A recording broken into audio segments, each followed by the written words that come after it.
Meaning of grimace. Grimace.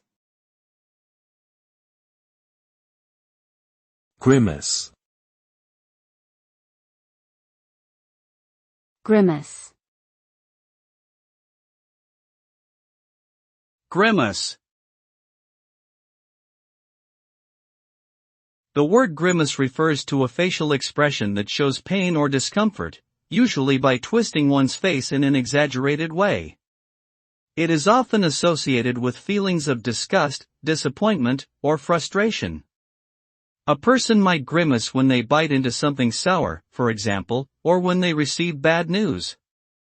This expression typically involves a combination of movements, including frowning, squinting, and contorting the mouth. It can also be used as a verb, meaning to make such a facial expression. Overall, grimacing is a common way that people display their emotions non-verbally.